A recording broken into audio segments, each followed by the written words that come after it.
Hi, everyone, and welcome to There and Back Again. I'm Alistair Stevens. Tonight, in the somewhat delayed 46th episode of our ongoing exploration of Tolkien's Middle-earth, we begin Book 4 of The Lord of the Rings, the second half of The Two Towers. We begin, functionally, the second half of this magnificent novel, and we do so by pivoting away from Aragorn and from Gimli and from Legolas and from Merry and from Pippin and from Treebeard and from Gandalf to Frodo and to Sam. We catch up with Frodo and Sam after the breaking of the Fellowship. It has been a little while since we visited with our ring bearer and his faithful servant venturing forth into the wilds of Mordor, or, as we'll see in this week's reading, traveling through the jagged and treacherous Emyn Muil. It is great to have you all here. Angela's calling out, it's Ninny Hammer time. I think I pulled a slide in which Sam uses the word ninny hammer, which I'm looking forward to discussing a great deal. Perhaps I didn't. If nothing else, then we can take a moment now to comment on Sam's lovely, lovely use of language throughout this chapter. We do, of course, adore Sam. It is going to be a really interesting discussion this evening. It is great to have you all here. Brian confirms peanut butter ninny time, which I think is maybe an excellent alternate title for tonight's session. It is good to have everyone here. Shane and Angela and Jenna and Becca and Nikki and Raj, I saw earlier, is joining us for the first time. It's good to have you with us, Raj. Jenna is calling out in the chat, potatoes, because, you know, Sam, and we need potatoes. That's all we need. Yes, Jenna says, I know that's the movie, but who cares? Yeah, but you know what? The movie does put some feet wrong when it comes to the adaptation of The Lord of the Rings. Certainly there will be some points that we will discuss and some points that we might even criticize when it comes to our discussion of Peter Jackson's adaptation of The Lord of the Rings. But Sam is pretty much a knockout win. Sam is pretty much a success from start to finish. So I'm very much looking forward to discussing that adaptation and discussing Sam in particular. Let's get right to it, because we've got a lot of ground to cover in Book 4, Chapter 1, The Taming of Sméagol. I'm going to be inconsistent, you guys. If you've been following There and Back Again thus far, then you will know that Sméagol, because of the accent on the E, which you can see here on the title slide of tonight's session, the accent on the E tells us that that is supposed to be a double vowel sound. It is not supposed to be united into a single vowel sound, but Sméagol feels weird. It feels ungainly. It feels, I think, less elegant and less direct. So generally speaking, it is contracted to Sméagol. Generally speaking, we don't hear that properly pronounced version of the name. Actually, I find, as I'm carefully reading this book and carefully preparing these live sessions, I find that I'm slipping more toward Sméagol rather than Sméagol. So I'm probably going to use the two interchangeably. I hope that you will forgive me for any pronunciative inconsistency as we move through this reading. And hey, the rest of the Two Towers, I suppose. We're going to spend quite a lot of time with this wonderful and complex and gorgeous character. More on Gollum / Sméagol later. We must begin, though, by taking a quick look at the timeline. Here we go. So as I said, we're going to cut back from the end of Book 3 back to a short period after the breaking of the Fellowship. This is the rough chronology of events in Book 3 of The Two Towers. On February the 26th in the year 1319 of the Third Age, we see the Fellowship break. That is Frodo's decision to leave the Fellowship and to go on alone. Also, of course, concomitantly, the fall of Boromir, his great victory over the influence of the ring, and his much less effective battle against the orcs at Parth Galen. So that is the breaking of the Fellowship on February the 26th. On February the 28th, Éomer and his men kill the orcs on the fringes of Fangorn Forest. On February the 29th, Merry and Pippin meet Treebeard. On February the 30th, 30 days in every month, as we discussed previously in the calendaring system that Tolkien uses throughout The Lord of the Rings. 30 days in every month, and then a handful of days to make up the balance here in the high summer and then in the deep winter too. So on February 30th, we get the Entmoot, and we get Éomer meeting Aragorn and company and giving them the horses so that they can pursue their quarry still further. On March the 1st, Aragorn, Gimli, and Legolas are reunited with Gandalf. On the 2nd, Gandalf cures Theoden, and the Ents set forth from the Entmoot, the march to Isengard. On March 3rd, we begin the Battle of Helm's Deep, which concludes on March 4th. On March 5th, Gandalf confronts Saruman at Orthanc. We get the shattering of the staff. We get the hurling of the Palantir, everything that we discussed in, I guess, not even last week's session, but the session before that. And then on March 6th, Gandalf and Pippin leave for Minas Tirith. But we pick up with Frodo and Sam 3 days after the breaking of the Fellowship. Actually, technically 3 days after their decision to depart. So this is February the 28th, and the entirety of this chapter will take us through to the end of February the 30th. So we are still a long way from catching up with the narrative right now. Events are unfolding far to the west, far across the plains of Rohan, far across the great river Anduin. Events are unfolding. Things are continuing to happen over there. Frodo and Sam know nothing of those events as we move forward. Let me see here. Fina is saying, we're tracking back to the discussion about the pronunciation here. Yes. The pronunciation, the diphthong pronunciation here. Yes, it's wildly inconsistent. That's the problem, is that English, unlike Tolkien's constructed languages, is just wildly inconsistent when it comes in particular to our treatment of vowels in general, never mind the pronunciation of diphthongs, the selective and inconsistent pronunciation of diphthongs or collapse into diphthongs. That is not true of Tolkien's constructed languages. As a philological nerd, Tolkien created very, very consistent languages. Sindarin is, in particular, enormously consistent, and even the other languages that we get too. Dwarvish also very, very consistent. So that's just a problem with the pronunciation, the adaptation here into English. Yes. Good. All right. Let's get into the Joseph says, when I first logged on, I totally looked at this slide and thought it was Alistair laying out his 2018 schedule. No, I could definitely have done this, right? We'll just do a There and Back Again session every day. On March 1st, we'll talk about the reunification of Aragorn and company with Gandalf. Then on the 2nd, we'll just talk about Gandalf curing Theoden. That is the rest of my life right there. That is just... wow, that's an epic undertaking, but an undertaking which I am only too glad to pick up, let me tell you. So that puts us in our temporal frame here, where we're moving back in time 9 days to pick up with Frodo and Sam shortly after the breaking of the Fellowship. So while Merry and Pippin are still in the clutches of the orcs, I guess, are just about to escape from the orcs after Éomer and the Rohirrim fall upon them, as Aragorn and Gimli and Legolas are just running across the plains of Rohan. That's where we are right now. Let's get to it. Let's talk about Frodo and Sam in the Emyn Muil. "What a fix," said Sam. "That's the one place in all the lands we've ever heard of, and we don't want to see any closer, and that's the one place we're trying to get to. And that's just where we can't get no how. We've come the wrong way altogether, seemingly. We can't get down, and if we did get down, we find all that green land a nasty bog, I'll warrant. Phew, can you smell it?" He sniffed at the wind. "Yes, I can smell it," said Frodo, but he did not move, and his eyes remained fixed, staring out toward the dark line and the flickering flame. "Mordor," he muttered under his breath. "If I must go there, I wish it would come quickly and make an end." He shuddered. The wind was chilly and yet heavy with an odor of cold decay. "Well," he said, at last withdrawing his eyes, "we cannot stay here all night, fix or no fix. We must find a more sheltered spot and camp once more, and perhaps another day will show us a path." "Or another, and another, and another," muttered Sam. "Or maybe no day. We've come the wrong way." "I wonder," said Frodo. "It's my doom, I think, to go to that shadow yonder, so that a way will be found. But will good or evil show it to me? What hope we had was in speed. Delay plays into the enemy's hands, and here I am, delayed. Is it the will of the Dark Tower that steers us? All my choices have proved ill. I should have left the company long before and come down from the north, east of the river and from Emyn Muil, and so over the hard of the battle plain to the passes of Mordor. But now it isn't possible for you and me alone to find a way back, and the orcs are prowling on the east bank. Every day that passes is a precious day lost. I am tired, Sam. I don't know what is to be done. What food have we got left?"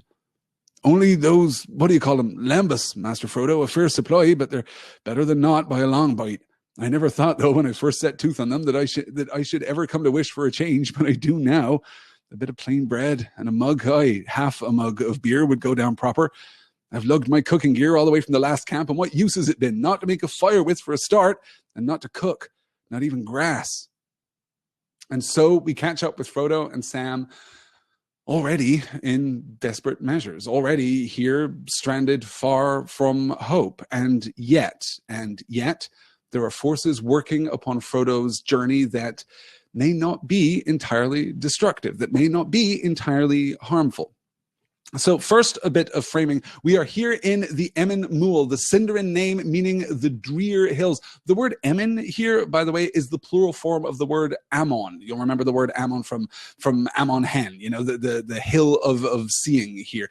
The Emyn there is the plural, and Muil simply meaning drear or dreary. This is just a bleak place. It is a bleak place. And they're looking ahead to Mordor, but also smelling that stench of decay from the marshes, which we'll venture into in next week's reading, in fact.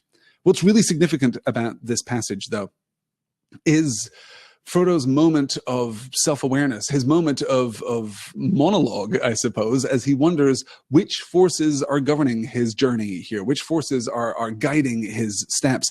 I wonder, said Frodo, it's my doom, I think, to go to the shadow yonder so that a way will be found. Okay, it is my fate. It is the judgment that has been placed upon me that I will go to the shadow. I believe that this is going to happen. A way will be found. Something will present itself. Something will open up to us. But will good or evil show it to me? Not, Sam, you and I, we're plucky, we're resourceful, we're hobbits, we know what we're doing, we can definitely make this happen. No, Frodo has already cast that hope aside. He has already given up any hope that there was of he and Sam forging a path, finding a path to Mordor.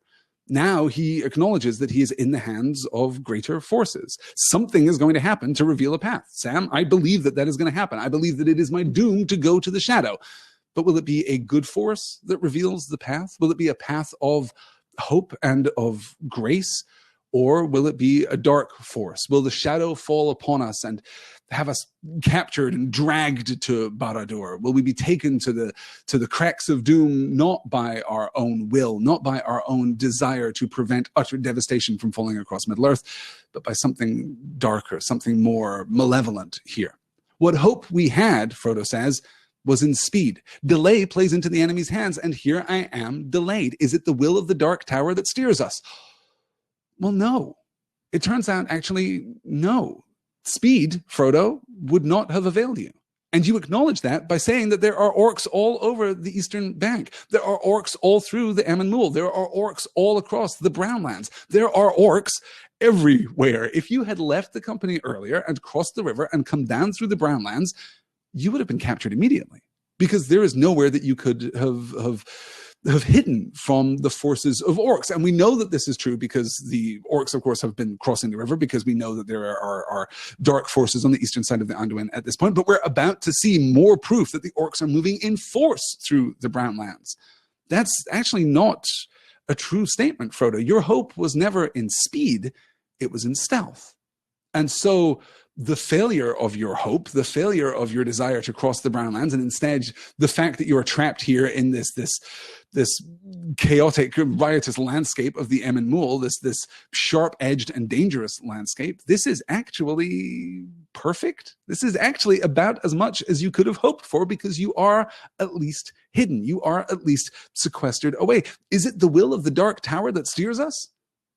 Well, pretty emphatically, no, at this point. I think the text guides us to believe that that is not the case. But Frodo is having a different conversation, and it's a very familiar conversation to us because we've come through book 3. We remember Aragorn having a very similar moment of concern, a moment of self-doubt, if you will. All my choices have proved ill. Aragorn expressed a very similar thought back at Parthgallan, if you recall. And in fact, in a major way, that was part of the thematic backdrop to the entirety of book 3. What are the choices that we make? Under whose influence do we make those choices? And what do those choices ultimately mean? This is the first time, I think, that the Lord of the Rings is really actively wrestling with this notion of eucatastrophe, with this notion of intercessory grace, with this divine wind that blows from the west and carries with it good fortune, that things are going to happen that will seem terrible, but in the end, they will turn to good effect. And this extends, as we've discussed before, all the way back to the very early chapters of The Hobbit. Most notably, I suppose, when we arrive at Rivendell in The Hobbit. And if we hadn't been waylaid by trolls, and if we hadn't, had all of these unfortunate adventures on the road to Rivendell, we would simply have arrived at Rivendell too early. Elrond would not have been able to read the moon runes on Thror's map and guide the party to the successful conclusion of their quest.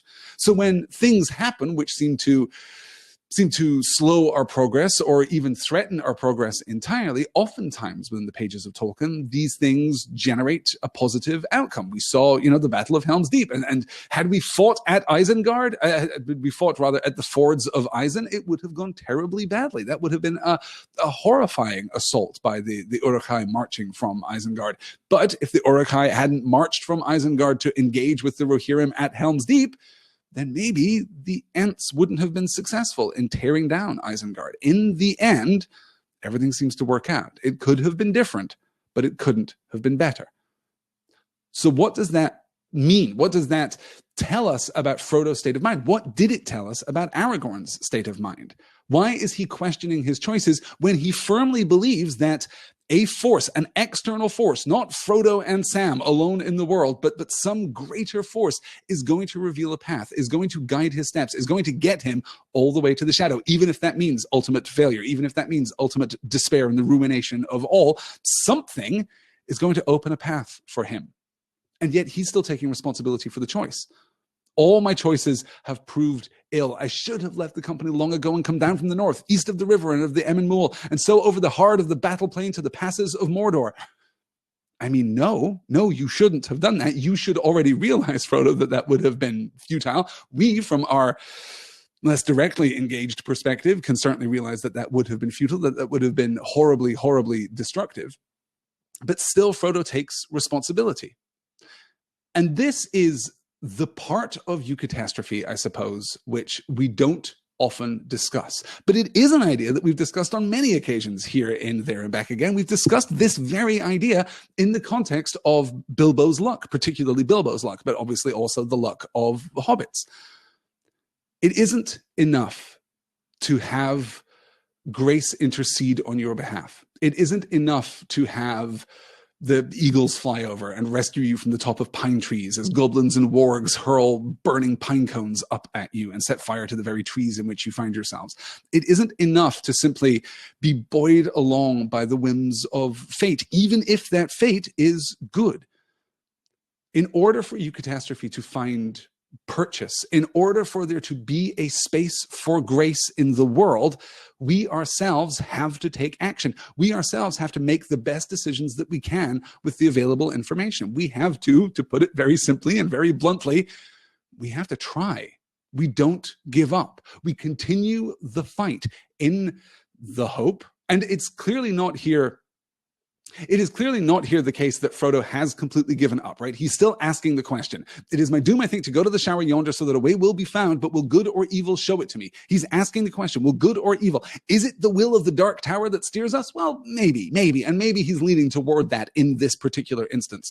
But it's not just the will of the Dark Tower. We are not, even in Frodo's, daunted and somewhat overshadowed perspective right now, we are not doomed in the modern sense of the word. We are not without hope. We are not bereft of hope.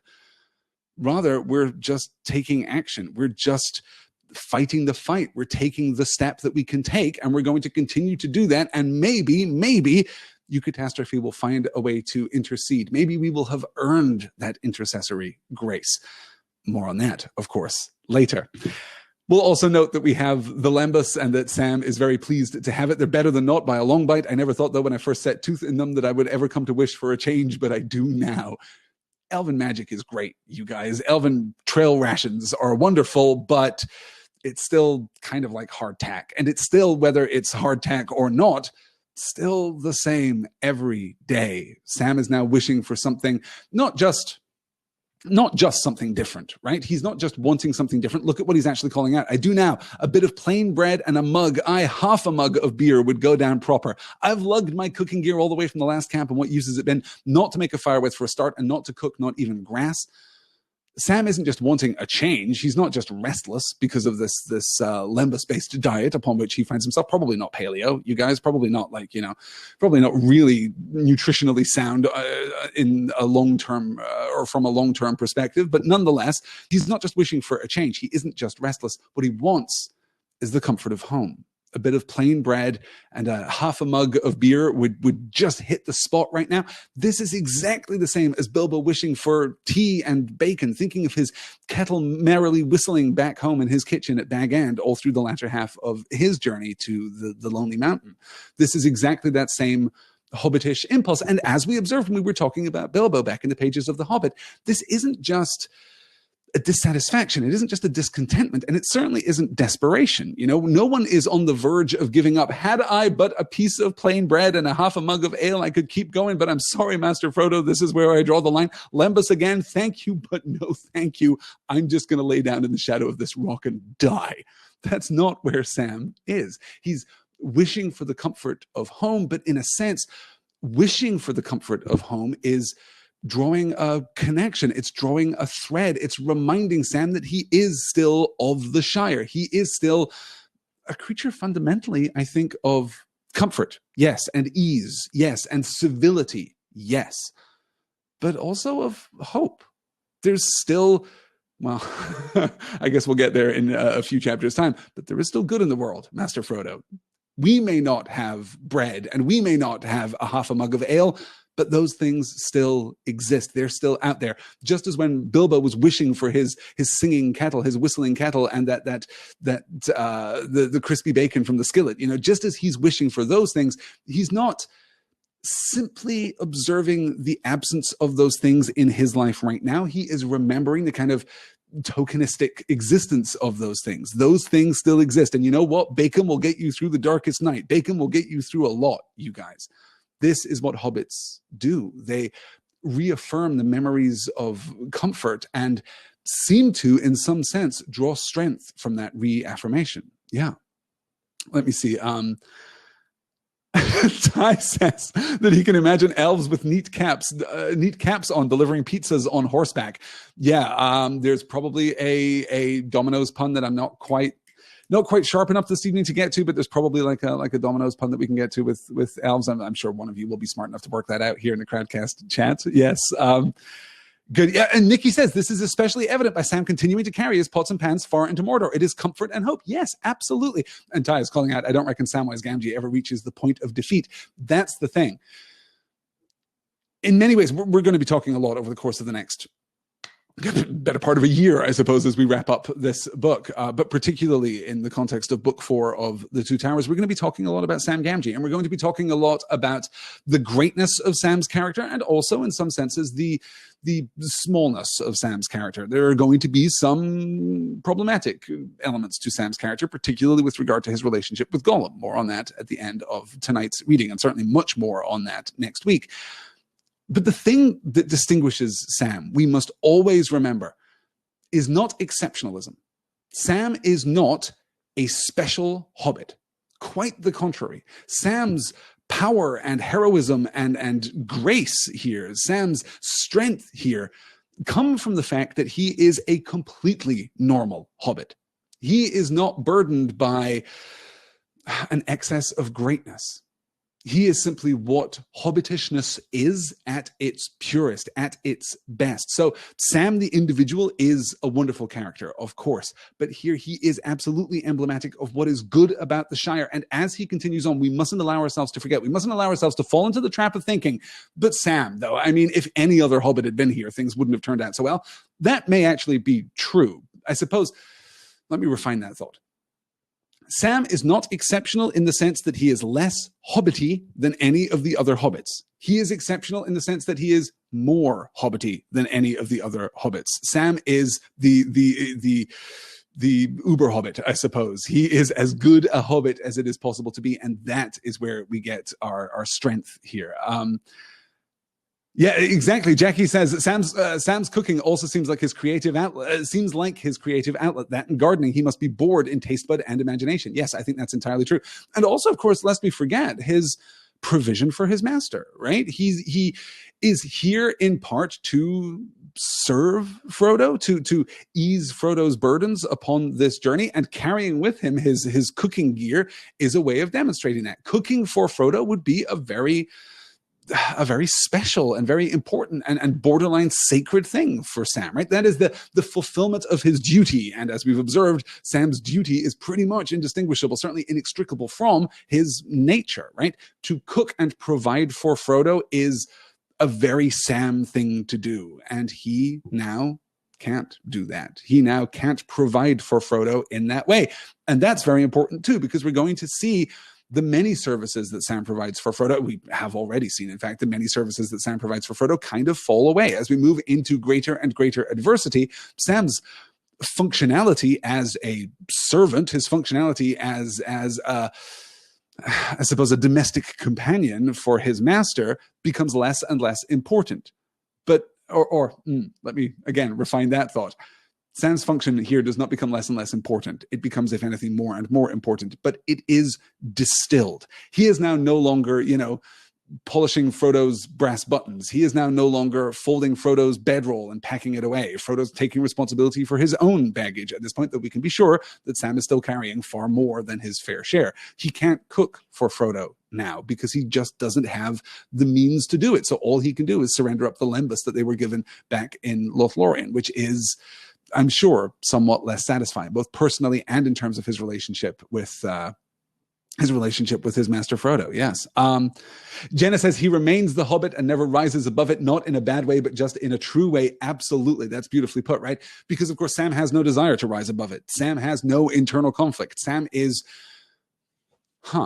interesting. Sam is as integrated a personality as we see in the entirety of The Lord of the Rings. Is that true? Yeah, I think that might actually be a true statement. I certainly can't think of anyone else who is as completely themselves, right? Completely present, completely true, as I say, completely integrated. The elves, certainly not. To be an elf is to be disintegrated. To be an elf is to be riven with conflict. Here you are in Middle Earth, you're tarrying in Middle Earth, but there is that part of you that yearns, there is that part of you that longs for the sea and for the wide land beyond the sea, to travel into the west and to return to Valinor. This is a very important part of what it is to be an elf. To be a dwarf, are dwarves integrated in that same way? I don't think that they are, because dwarves aspire, dwarves want to build and to create and to fashion and to fathom things which improve the world. They want to add to the sum total of dwarven greatness in a way that certainly most hobbits don't appear to. Men, too, strive in a very similar fashion. Men, obviously caught between the greatness of the past and the diminishment of the future. Men, too, like the elves, although I guess from an alternate perspective, men, too, are caught between past and future. They're caught in this impermanent present, and hobbits aren't. And Sam, in that sense, may be the most realized hobbit. He may be the most focused hobbit of all of them. Yeah. Jenna points out, Sam is the truest hobbit / Hufflepuff. Sam is very, very Hufflepuff. Yes, yes. Oh, and Rayla Lynn says, Sam and Ron are cut from the same cloth. That's interesting, isn't it? I have just been thinking, as I've been reading the beginning of Goblet of Fire again for our Dear Mr. Potter discussions, which take place every Tuesday night over at pointnorthmedia.com. I have just been thinking about the connections between the Weasleys and hobbitry in all its forms, and particularly that abundant avuncular domesticity that we associate with the Weasleys, that we associate with the Burrow in particular, but which the Weasleys carry with them like an aura of gentleness and civility. This is exactly true. I think Ron too, at this point, would be standing faithfully by Harry, also thinking about a piece of plain bread and a half a mug of ale, like a half a mug of butterbeer, I suppose, at that point. Yeah. Good. Okay. Let's keep, yes, Ty is calling out the obvious connection here. Yes. Oh my God, you guys, the Weasleys live in the Burrow. It is basically a hobbit hole. Yes. Not filled with a dank odor and an oozy smell and the ends of worms, right? That is not the Burrow. It is a Weasley home, and that means comfort. Yes, very good. Hobbits are Hufflepuffs, says Jenna. Elves are Ravenclaw. Dwarves are Slytherin. Men are Gryffindor. Ooh, boy.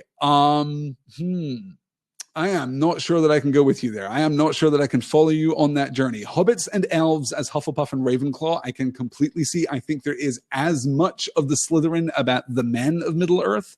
Certainly the men of Numenor, you know, Ar-Pharazôn's assault upon Valinor is proof that men are possessed of enormous jealousy. But at their best, yes. I think that's an interesting bit of textual reading. Yes, good. Okay, let's keep moving on. So that is our discussion of that's actually our first slide from this week's reading. 3 days after the breaking, Sam and Frodo in Emyn Muil. Let's move on to a short discussion about Gollum. They turned away and went down into a stony hollow. The westering sun was caught into clouds and night came swiftly. They slept as well as they could for the cold, turn and turn about in a nook among great jagged pinnacles of weathered rock. At least they were sheltered from the easterly wind. "Did you see them again, Mr. Frodo?" said Sam as they sat, stiff and chilled, munching wafers of lembas in the cold grey of early morning. "No," said Frodo. "I've heard nothing and seen nothing for 2 nights now." "Nor me," said Sam. "Grr, those eyes did give me a turn, but perhaps we've shaken him off at last, the miserable slinker. Gollum. I'll give him Gollum in his throat if I ever get my hands on his neck." "I hope you'll never need to," said Frodo. "I don't know how he followed us, but it may be he's lost us again, as you say. In this dry, bleak land, we can't leave many footprints, nor much scent, even for his snuffling nose." "I hope that's the way of it," said Sam. "I wish we could be rid of him for good." "So do I," said Frodo. "But he's not my chief trouble. I wish we could get away from these hills. I hate them. I feel all naked on the east side, stuck up here with nothing but the dead flats between me and that shadow yonder. There's an eye in it. Come on, we've got to get down today somehow." So this is just a very brief pickup to kind of reintroduce the idea of Gollum, who has been tracing them now pretty much since leaving Rivendell, I guess. We know that Gollum has pursued them through the mines of Moria. We know that Gollum pursued them down through Dimril Dale, kind of circumvented Lothlorien, picked them up on the Anduin, followed them then, and now presumably is following them still, even though Emyn Muil is a bare, desolate land, which leaves very little even for Gollum's snuffling nose, as previously observed. The worst thing that you can do in the pages of The Lord of the Rings is, I mean, smell in general is pretty bad, but any kind of snuffling, sniffing kind of thing, yeah, that's the sign that you're a bad guy. You might be a bad guy if you go around snuffling. Yes, good. Lily says, elves are absolutely Ravenclaw. Men are, I think, mostly Slytherin with the occasional Gryffindor. That's a really good point, Lily. I think that the diminution of man, right, is the passage from Gryffindor to Slytherin. Like, men at their greatest, like the actual heights of Numenor, all of the men were Gryffindor. All of the men were courageous and bold and strong-willed. And yes, the decline of man into something less true. I'm struck in particular there by the connection between the Slytherin kids, the Slytherin population, House Slytherin in general, and disloyalty, right? That kind of failure to recognize the true social order, like one's true kinship with one's fellows, that seems to be particularly pronounced as we observe the decline of man. Yeah. Good. Okay. Joseph is calling out, though, pretty sure a strict textual reading of Harry Potter will show that men can be Ravenclaw, Hufflepuff, Gryffindor, or Slytherin. True, we don't get a lot of elves, dwarves, and almost no hobbits to speak of, though we will in the pages of Goblet of Fire have an opportunity to talk about the house elves and how they tie into fairy tale storytelling in general, and also J.K. Rowling's secondary creation. Let's keep pushing onward here as we climb down and experience the sudden storm and the cry of the Nazgul. The hurrying darkness, now gathering great speed, rushed up from the east and swallowed the sky. There was a dry, splitting crack of thunder right overhead. Searing lightning smoked down into the hills. Then came a blast of savage wind, and with it, mingling with its roar, there came a high, shrill shriek. The hobbits had heard just such a cry far away in the Marish as they fled from Hobbiton, and even there in the woods of the Shire it had frozen their blood. Out here in the waste, its terror was far greater.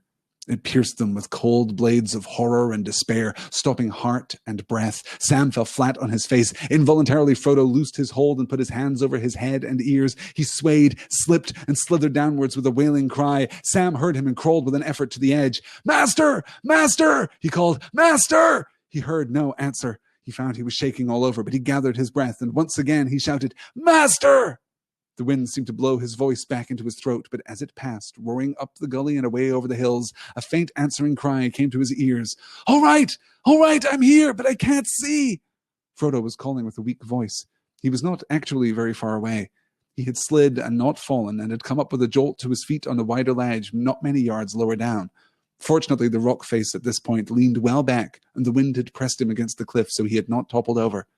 He steadied himself a little, laying his face against the cold stone, feeling his heart pounding. But either the darkness had grown complete, or else his eyes had lost their sight. All was black about him. He wondered if he had been struck blind. He took a deep breath. "Come back! Come back!" he heard Sam's voice out of the blackness above. "I can't," he said. "I can't see. I can't find any hold. I can't move yet." "What can I do, Master Frodo? What can I do?" shouted Sam, leaning out dangerously far. Why could not his master see? It was dim, certainly, but not as dark as all that. He could see Frodo below him, a grey, forlorn figure splayed against the cliff. But he was far out of the reach of any helping hand. Yes, a little break here as Jenna observes. "Don't worry, reader. Frodo's all right." Yes, this narrative turn here as we're leaning out and we're desperate in the very teeth of the gale as the wind is blowing the words back into Sam's throat. He can't even cry out to Frodo as effectively as he wants to, but then the narrative pivots. He was not actually very far away. He had slid and not fallen and had come with a jolt to his feet on a wider ledge not many yards lower down. Fortunately, the rock face at this point leaned well back, and the wind had pressed him against the cliff so that he had not toppled over. This is a little bit, Frodo does not fall down the cliff at this time, I'm telling you, because you were looking concerned. But also there's something really interesting here. Remember, the eastern wind is assaulting them, and the connection with the eastern wind.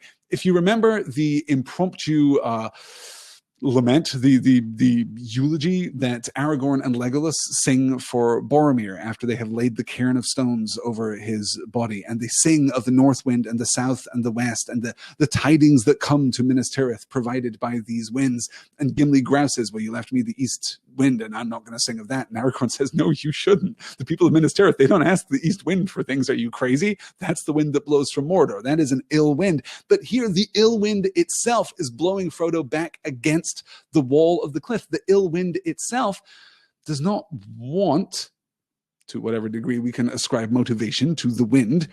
The wind is at least, okay, let's go this far and perhaps no further. The wind is helping Frodo survive this. The wind is actually beneficial to him. Now, what do we make of that?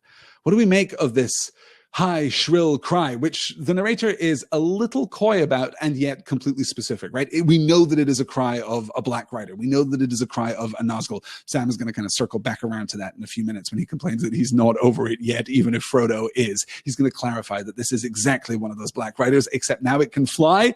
Did we know that was... Frodo, have you been holding out on me? Did we know that they could do that? Because I was disturbed enough by them being, a bundle of rags snuffling along a forest path back in the Shire. Flying is a whole new deal, by the way. The idea of the cry of the Nazgul, causing Frodo to slip and to fall. I'm sorry, I'm getting a notification about Dropbox. Please excuse me. This is because I've moved my setup here and I haven't moved all my notifications onto the other window.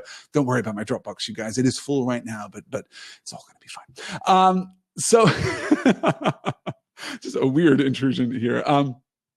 Yeah, Joseph observes, pretty sure you can prescribe motivation to anything in Tolkien. Yes, even the east wind happening here.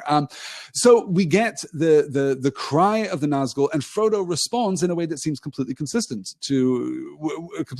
with our response to the Nazgul in general. Crucially, involuntarily, Frodo loosed his hold and put his hands over his head and ears. He swayed and slipped and slithered downwards with a wailing cry. That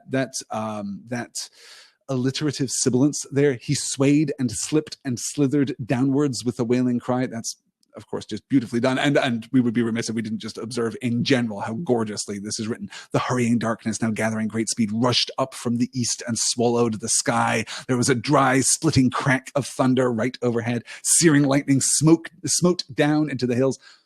It's pretty good, you guys. Turns out that the professor can, turn a phrase when he really wants to. So Frodo responds to the cry. Sam falls flat on his face, completely consistent with the response to the cry of the Nazgul. Frodo lets go of the rock and covers his head, covers his ears, and as a result, falls. But then something weird happens. And it isn't the east wind pinning him against the cliff face so that he doesn't fall further, if indeed that is happening. It's the blindness.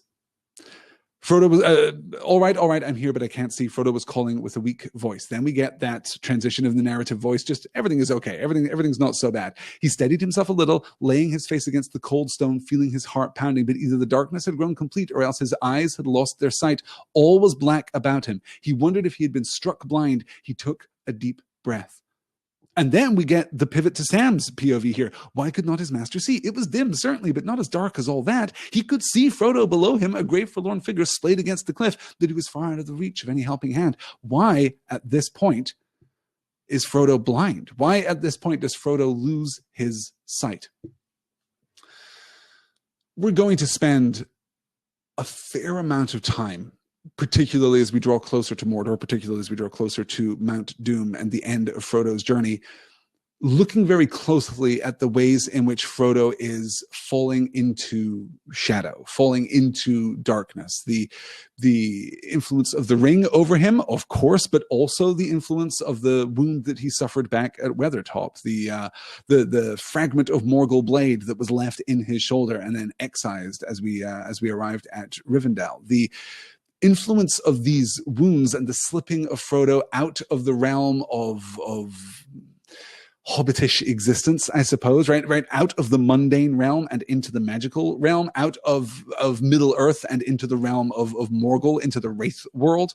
This is going to be extraordinarily significant, and this, I think, is one of our first real punctuative scenes in this story. This is one of the first times that our attention is called to it, even though our attention is not called to it explicitly.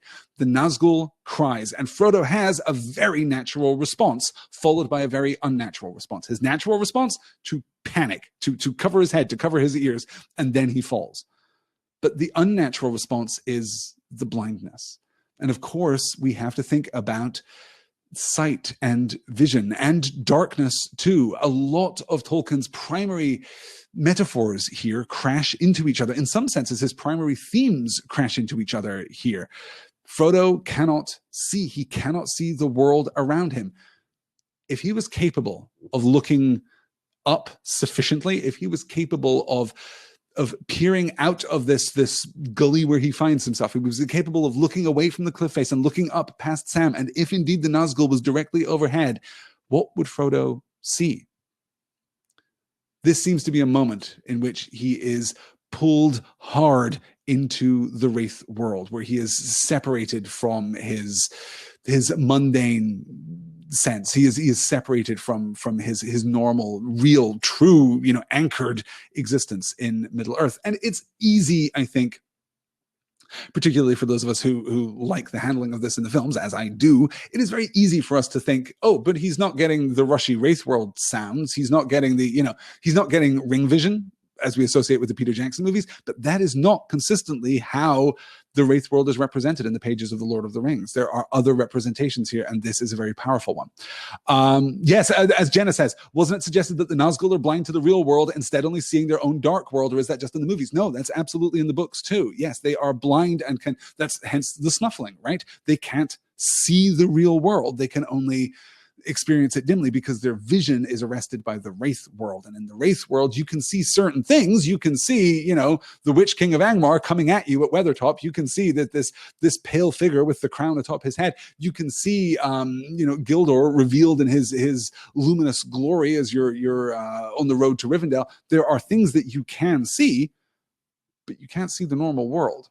And this is a very dark and disquieting beat here for poor Frodo. Yes. Good. All right, let's keep moving onward here. And deal a little with the elven rope. I just basically pulled this slide. It doesn't have, it has some minor connection to the story. It's going to be another kind of another perspective, and even then, not an entirely novel perspective on elven magic and elven craft. I basically pulled this because it's very good hobbitry. It's very good kind of hobbit conversation. So we're going to take a look at the elven rope here. But Sam did not answer. He was staring back up the cliff. "Ninny hammers," he said. "Noodles, my beautiful rope. There it is, tied to a stump, and we're at the bottom.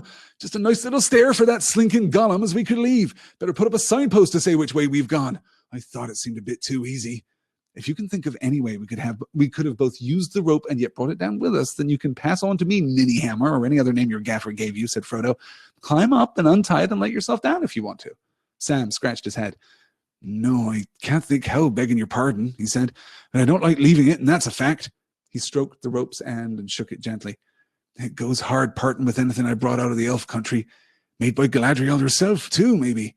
Galadriel, he murmured, nodding his head mournfully.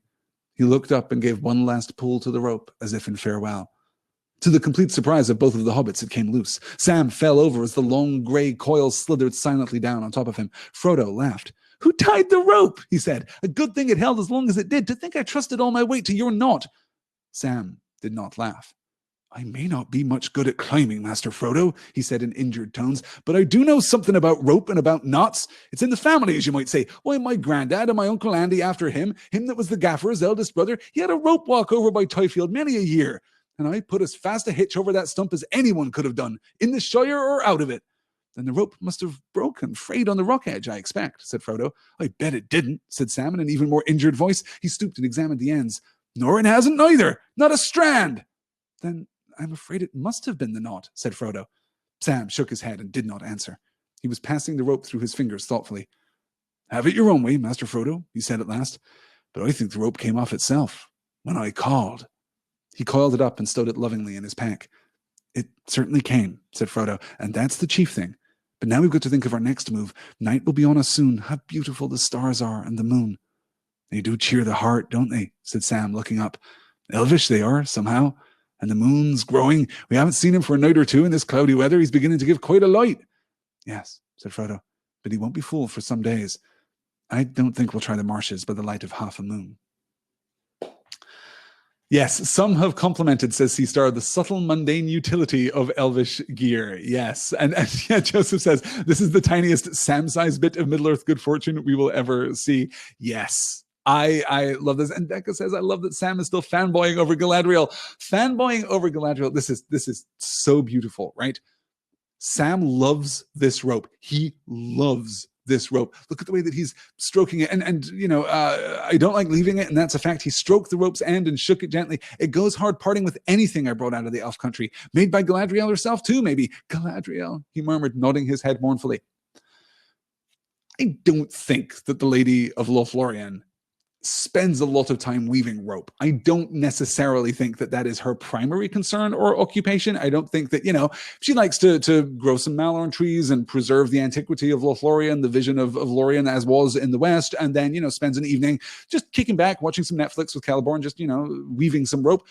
Doesn't necessarily read to me of Galadriel, but Sam is so overtaken by the magic of the elven rope. And of course, I didn't pull the slide in which he's talking about the virtue of the rope, talking about how marvelous light it is, and talking about how it's this wonderful, beautiful thing, you know, the way that it shines out in the darkness, even, you know, this silver light from the gray rope of the elves. He's so completely charmed by it because, of course, this is a magic that Sam can recognize. This isn't just a magic that a hobbit would appreciate, though it is certainly that, but Sam has particular insight into ropes and knots. It's in the family, as you might say. Why, my granddad and my Uncle Andy after him that was the gaffer's eldest brother, he had a rope walk over by Tyfield many a year.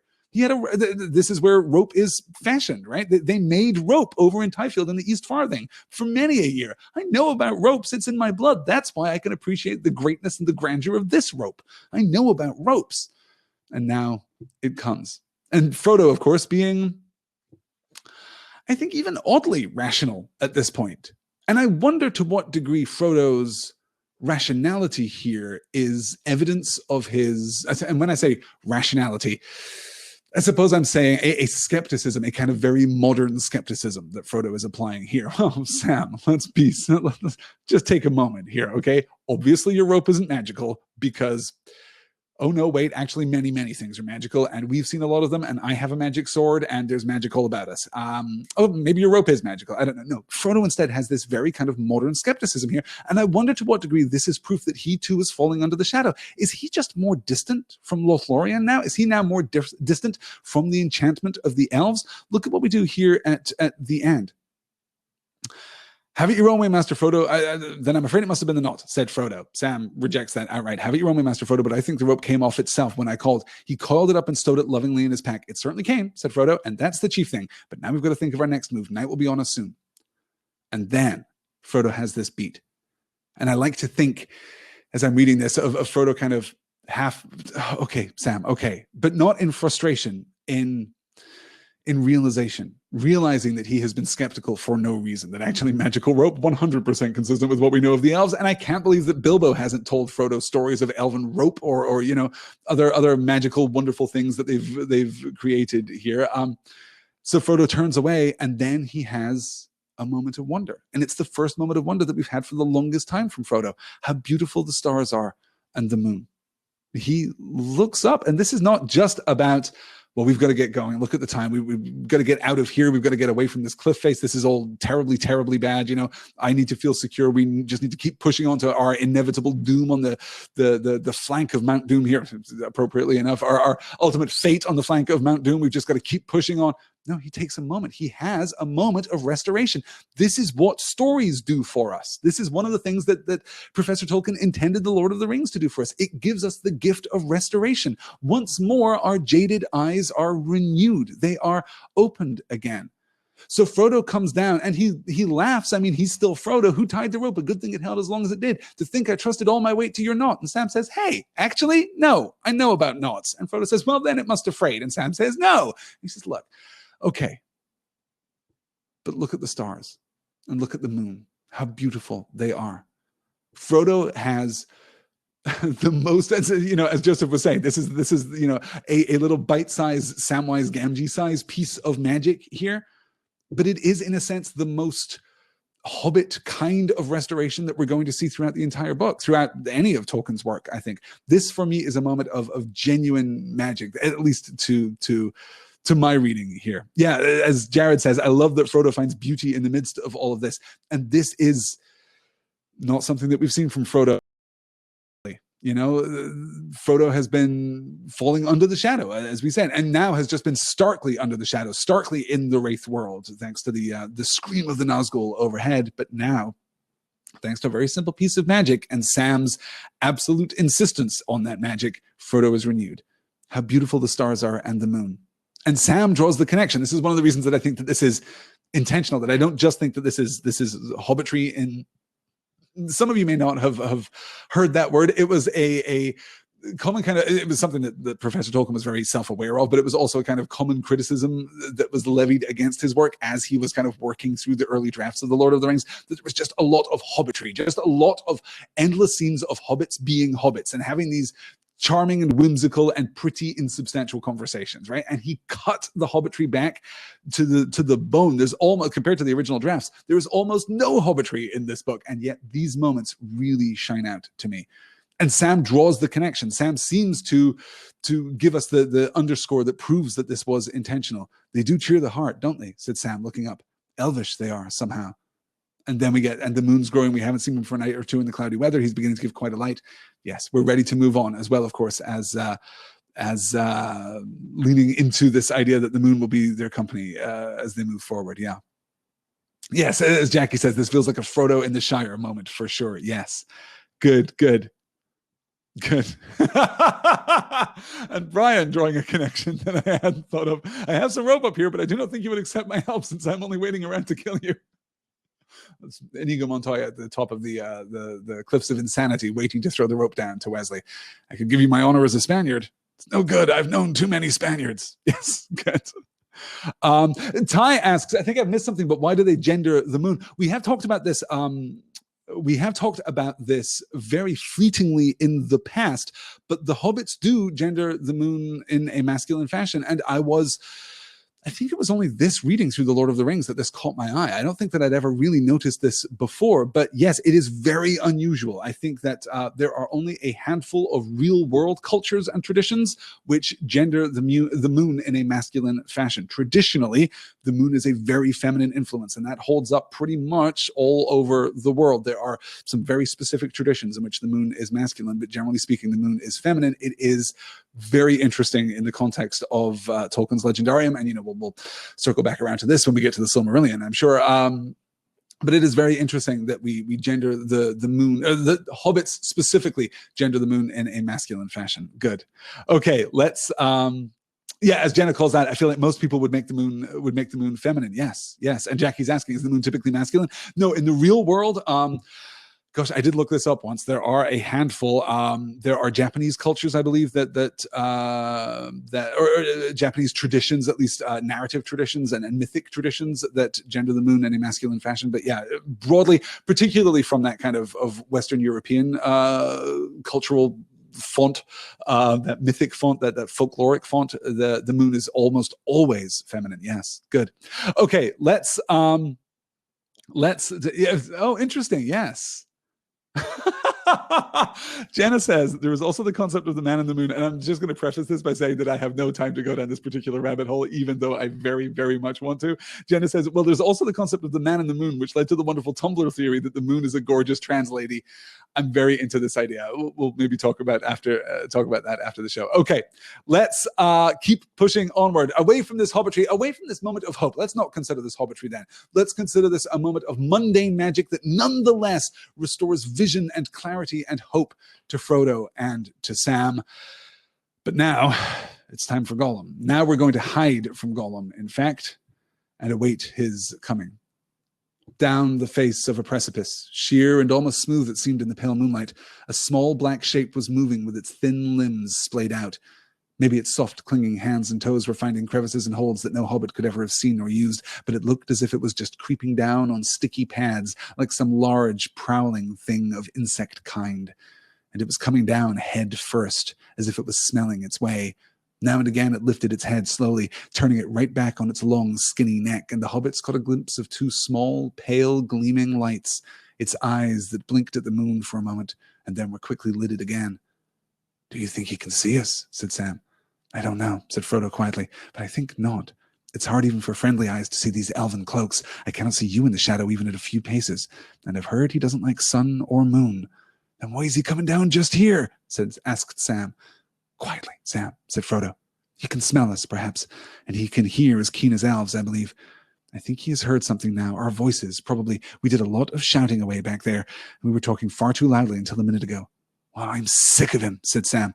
"He came once too often for me, and I'm going to have a word with him if I can. I don't suppose we can give him the slip now anyway."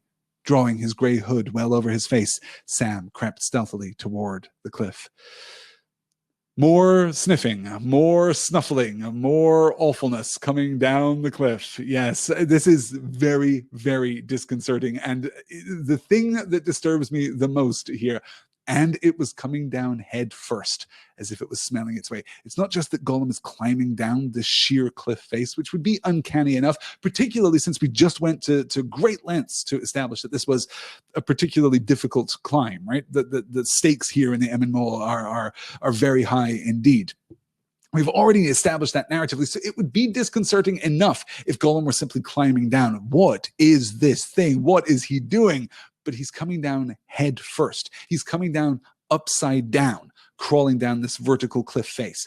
It's very, very disquieting, and also, of course, somewhat imitative of the Black Riders. You know, you remember when the Black Rider gets down from his horse and is crawling forward with claw-like hands, snuffling the ground, trying to find Frodo and the others. This is very consistent with that moment. This is another indication that there is something here that we should be terribly, terribly afraid of. Yes. Sam creeping stealthily, observes Jackie with a crying laughter emoji. Yes, yes, it's pretty great. Drawing the grey hood well over his face, Sam crept stealthily towards the cliff. Though we must remember, hobbits are famously good at stealth. Hobbits are able to make almost no sound as they move. So a silent Sam wearing on a half-mooned night, wearing an elven cloak, probably pretty close to invisible, actually. Like, I don't know what the functional difference would be between Sam just sneaking, wearing his elven cloak with the hood drawn up on this dark night, and wearing the ring. There's a very strong argument, in fact, that wearing the ring would be more powerful. Yeah. Nikki says, do you think Gollum uses his sense of smell so frequently, though not out of necessity, as the Nazgul because of their connection with the ring? Yes, yes. We're going to be able to delve into this more explicitly in next week's reading, we're going to get the big scene between, the two sides of Gollum. But even here, I think we get a powerful sense of the connection between Gollum and all the many servants of Sauron / ring bearers / creatures that have fallen under the influence of the ring. We can look at Gollum in a number of different ways. And first, I would urge you, as we're reading the book, to set aside the Andy Serkis performance that we get in the Peter Jackson movies, not because it isn't good. Clearly, it's a standout performance, and clearly it's one of the most memorable things in those movies, but it is a choice. It rests upon some necessary assumptions and some explicit implication, some explicit statements about Gollum's character, which are not necessarily comprehensively supported by the text. We're going to talk about all of this a little more next week as we move into that famous discussion. But as we're thinking about Gollum, one of the ways in which we can think about Gollum best is thinking of him as the ultimate ring bearer, thinking about him as the kind of the most extreme form of what will happen to Bilbo or to Frodo or to anyone of hobbity inclination who wields the ring, right? Gollum is closer to the Nazgul than arguably any other creature on Earth. So it's no coincidence that we're evoking some of his physicality here in the same way, and certainly some of his movement, some of his action here, right? Some of the verbs that we associate with Gollum are not entirely dissimilar to the verbs that we associated, at least with the Black Riders back in the Fellowship of the Ring. Less so with the Nazgul going forward, of course, because the Nazgul have had their power up now, or are, to refine that thought again, continually being powered up as we move through the story. As the shadow both darkens and extends across Middle-earth, so the Nazgul become more and more powerful. So we'll draw connections between Gollum and the Black Riders, definitely, yes. Okay, we have a few more slides to get through tonight. How many slides do we have to get through tonight? 1, 2, 3, 4, 5, 6. Okay, we got a task ahead of us here for the last half hour of our session, but we begin with the capture of Gollum himself. The black, crawling shape was now 3/4 of the way down and perhaps 50 feet or less above the cliff's foot. Crouching stone still in the shadow of a large boulder, the hobbits watched him. He seemed to have come to a difficult passage or to be troubled about something. They could hear him snuffling, and now and again there was a sharp hiss of breath that sounded like a curse. He lifted his head, and they thought they heard him spit. Then he moved on again. Now they could hear his voice creaking and whistling. Ah, cautious, my precious.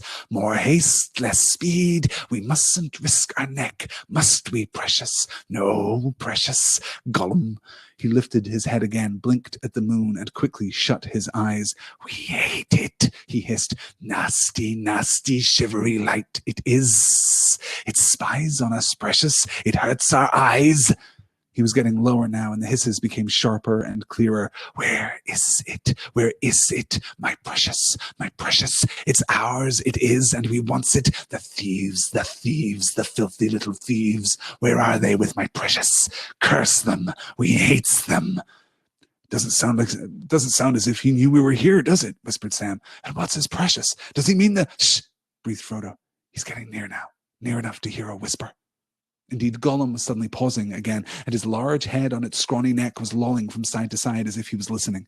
His pale eyes were half unlidded. Sam restrained himself, though his fingers were twitching. His eyes, filled with anger and disgust, were fixed on the wretched creature as he now began to move again, still whispering and hissing to himself.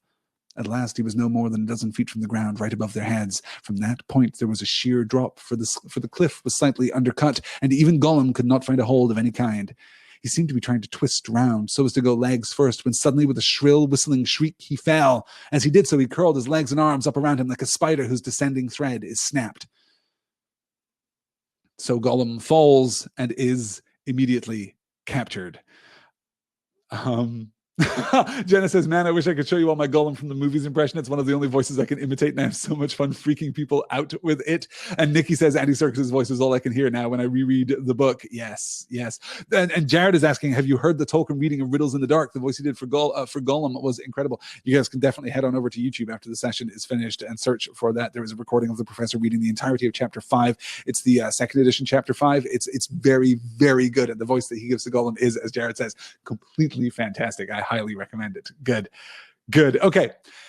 So the descent of Gollum, and of course, here we get our introduction within the frame of the Lord of the Rings, at least to, here we get our introduction, period, to the speech pattern of Gollum. We must remember that the speech pattern that Gollum is given back in the pages of The Hobbit is actually kind of retconned based on the speech pattern that he is given here in the Lord of the Rings. That is to say that when the professor went back to revise chapter 5 of The Hobbit, Riddles in the Dark, he went back in light of the decisions that he had already made about the Lord of the Rings. So that version of Gollum is very different from the original version of Gollum, but even that version of Gollum is pretty different from this version of Gollum. This speech pattern is completely dissimilar to anyone else that we get in The Lord of the Rings, and it is so precise, so beautifully complex that we absolutely must pay attention to it. Of course, one of the things that you will notice is that Gollum uses the word precious a lot, but he uses the word precious in two very important ways, and one of the greatest triumphs, I think, of Andy Serkis's performance in the Two Towers movie in particular is his ability to make it clear which of these preciouses he is using. Is he using the lowercase p precious or the uppercase p precious? The uppercase p precious refers always to the ring. The lowercase p precious refers to himself, refers to his, well, fractured identity, I suppose, the loose grasp that he has on his identity. Look at he's coming down the cliff here. Cautious, my precious, more haste, less speed. This is him talking to himself. We mustn't risk our neck. Must we precious? No, precious Gollum. We hate it. And then he moves into his discussion of the moon. Then he was getting lower now, and the hisses became sharp and clear. Where is it? Where is it? My precious, capital P's this time. Now he's not talking to himself or about himself. He's not referring to himself in the third person by this cute nickname. Instead, he's referring to the ring itself. And that demands a really interesting question. To what degree is Gollum self-identifying with the ring? To what degree is Gollum thinking of himself as an extension of the ring? The ring is the precious, but he too himself is precious. He uses this word kind of metonymically, I think. He uses this word in part to refer to the ring, of course, but also to refer in a weird kind of fragmented third person to the bearer of the ring, or the rightful bearer of the ring, the winner of the birthday present, I suppose, himself. And I want to pay close attention as we move forward to the degree to which Gollum self-identifies with the ring, effectively, the degree to which the ring is an integral part of Gollum's sense of his own nature and personality. Yes. Good. Jared says, of all the words Gollum could have chosen for, of all the words Tolkien could have chosen for Gollum to use for the ring and other things, precious is just flat out genius. It has that beautiful sibilance to it. It's absolutely perfect for Gollum's speech pattern. I would love to know which came first. I would love to know if the notion of Gollum referring to the ring as precious gave rise to his speech pattern, or if the inverse is true, and if the professor already had a sense of this awful kind of hissing, sibilant creature that, of course, uses precious because it's the creepiest possible word that he could say. Yeah. Good. Okay. So that is our introduction to Gollum as he's about to get grabbed, but this is the real confrontation, and this is going to lead us into what is probably going to be our biggest discussion of the evening. Well, what's to be done with it, said Sam. Tie it up so as it can't come sneaking after us no more, I say. But that would kill us, whimpered Gollum. Cruel little hobbitses, tie us up in the cold, hard lands and leave us, Gollum. Sobs welled up in his gobbling throat. No, said Frodo. If we kill him, we must kill him outright, but we can't do that. Not as things are. Poor wretch, he has done us no harm. Oh, hasn't he? Said Sam, rubbing his shoulder. Anyway, he meant to, and he means to, I'll warrant. Throttle us in his sleep. That's his plan. I dare say, said Frodo. But what he means to do is another matter. He paused for a while and thought. Gollum lay still, but stopped whimpering. Sam stood glowering over him. It seemed to Frodo that he heard, quite plainly but far off, voices out of the past. What a pity Bilbo did not stab the vile creature when he had the chance. Pity? It was pity that stayed his hand. Pity and mercy, not to strike without need. I do not feel any pity for Gollum. He deserves death. Deserves death? I dare say he does. Many that live deserve death, and some die that deserve life. Can you give that to them? Then be not too eager to deal out death in the name of justice, fearing for your own safety. Even the wise cannot see all ends. Very well, he answered aloud, lowering his sword. But still I am afraid. And yet, as you see, I will not touch the creature. For now that I see him, I do pity him. Sam stared at his master, who seemed to be speaking to someone who was not there. Gollum lifted his head. Yes, wretched are we, precious, he whined. Misery, misery, hobbits won't kill us, nice hobbits. No, we won't, said Frodo. But we won't let you go either. You're full of wickedness and mischief, Gollum. You will have to come with us, that's all, while we keep an eye on you. But you must help us if you can. One good turn deserves another. So first of all, let's observe our eucatastrophic turn here. Yes, something terrible has happened. We departed from the company hoping that Frodo and Sam would escape the clutches of Gollum, hoping that he would not be able to follow their trail out through the Emyn Muil. They have been hunted by him. They have been haunted by him. And now finally he is upon them. But in that confrontation, the guide is revealed. This is the turn of eucatastrophe. This is the intercession of grace here. Something good has come out of tragedy. Frodo and Sam, they believe, go the wrong way. They try and carve their path through the Emyn Muil. Frodo is convinced that he's going to end up in front of the shadow, but something is going to open a path for him, and who knows what it is. But if we can just stay ahead of Gollum, then at least we have hope. And of course, we can't stay ahead of Gollum. And Gollum himself is that thing that will open the path to the shadow itself, open that path to the passes of Mordor. This is a perfect example, I think, of eucatastrophe resting, as it always does, on that necessary action, on that indefatigable action. We still have to move. We still have to create the opportunity, create the crack so that the light can get in, right? We have to somehow just continue pummeling against that brick wall in the hope that we can create enough of a crack that the light can get in. And that is what has happened here. But something far more important, obviously, is happening in this scene. We are calling back to the second chapter of the Fellowship of the Ring and the conversation between Frodo and Gandalf about pity. And we get something that is completely unprecedented in The Lord of the Rings, something that is completely unique in The Lord of the Rings. We have, of course, memories and we have recollections and we have reiterations. You know, we just came out of our discussion of do not meddle in the affairs of wizards, right? We just kind of circled back around to that in the last discussion here on There and Back Again. But this is something new. This kind of forceful recapitulation of actual attributed dialogue, not now attributed as though it is being remembered, but as though it is a part of Frodo's inner monologue. This is completely unprecedented, as I say, completely unique in the pages of The Lord of the Rings. And it is incredibly important. Yes, good. Oh, Jenna says Gollum definitely lives in a hole with the ends of worms, dark and dank. Yes, I'm inclined to agree. It's not a good place to be. Yeah, and Jenna points out too, this is all the more poignant because Frodo thinks Gandalf is dead. Absolutely right. And this is, we must be clear, recollection may be too weak a word for it, but this is happening to Frodo. This isn't Gandalf's presence. You know, this isn't Gandalf now back from the dead, kind of reaching out across the miles to speak with Frodo. We know that because Gandalf's account tells us that the ring has now passed beyond his sight, that he now doesn't know where Frodo is or what is going on with Frodo. He can't say anything to it. The last time he interacted with Frodo was when Frodo was on Amon Hen, remember? And he was looking out and the great conflict between the eye and the voice is there, and we don't know who the voice belongs to, but he does call Frodo a fool, so that seems to be pretty indicative of something forceful here. Something pretty familiar in that particular speech pattern. Yes, so that's Gandalf reaching out to Frodo and helping him. Take off the ring, you fool.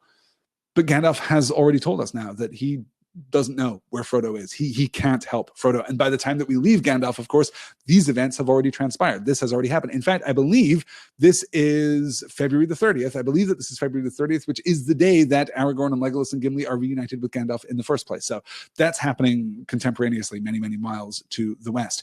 This instead is Frodo remembering. And he's not remembering perfectly.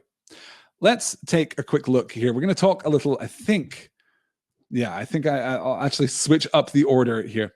You know what? Let's do this slide first. I wanted to go back to look at this moment because we're going to talk about pity and we're going to talk about what it was that Bilbo did and why it was so special and why it was so important. So let's take a very quick look here at Riddles in the Dark, chapter 5 of The Hobbit. This is the actual moment of pity, which has so earned Gandalf's praise here from Bilbo. Bilbo almost stopped breathing and went stiff himself. He was desperate. He must get away out of this horrible darkness while he had any strength left. He must fight. He must stab the foul thing, put its eyes out, kill it. It meant to kill him. No, not a fair fight. He was invisible now. Gollum had no sword. Gollum had not actually threatened to kill him or tried to yet. And he was miserable, alone, lost.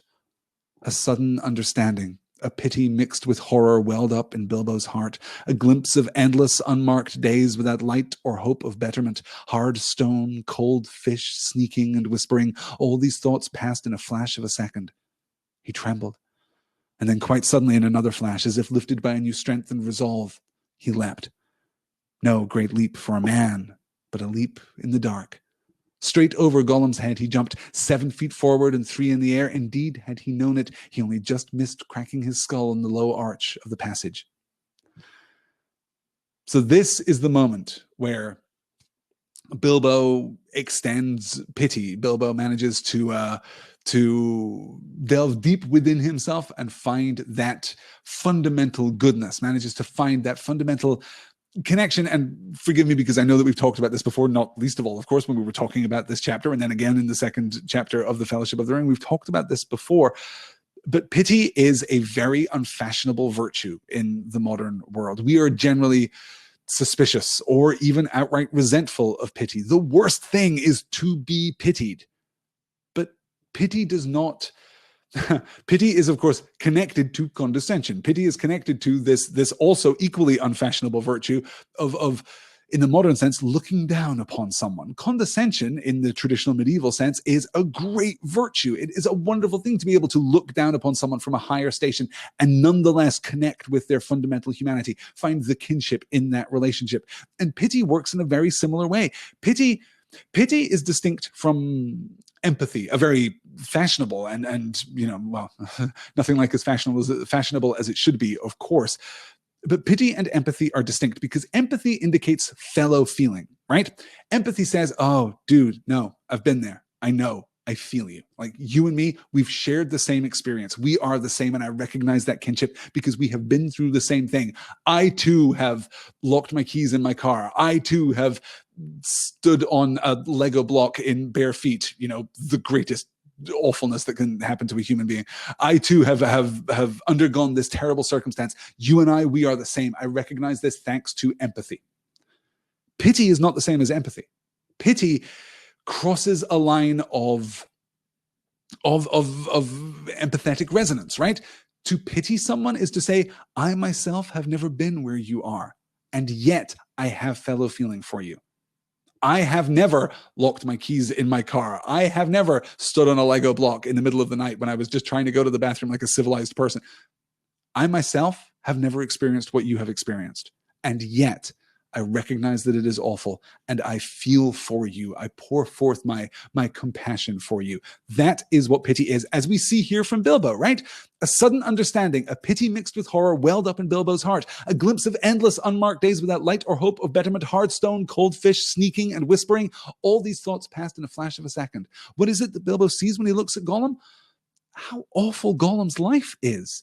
Bilbo has never experienced this, right? There is, of course, an irony, particularly in the context of the revisions to The Hobbit and the changes to Riddles in the Dark, and of course, an irony that is based upon our understanding of The Lord of the Rings and the true nature of the One Ring. Remember, when The Hobbit was originally written, Gollum's magic ring was just a magic ring. It wasn't anything special. It was just a cool magic ring of invisibility, and that was it. When Tolkien went back and revised it, he integrated it into the broader legendarium, and that gave this a poignant tragedy, because by taking the ring, by using the ring, Bilbo is becoming like Gollum, but he doesn't know that. There is a dramatic irony there that is not in any way a textual irony there. Instead, we see a true manifestation of pity. Bilbo does not know what it is like to suffer as Gollum suffers, and yet he feels for him, and yet he extends compassion. And he will also offer mercy.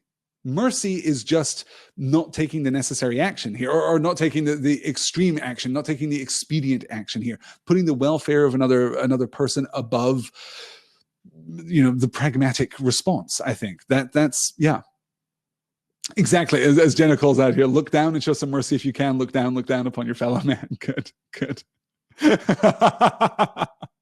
Yes.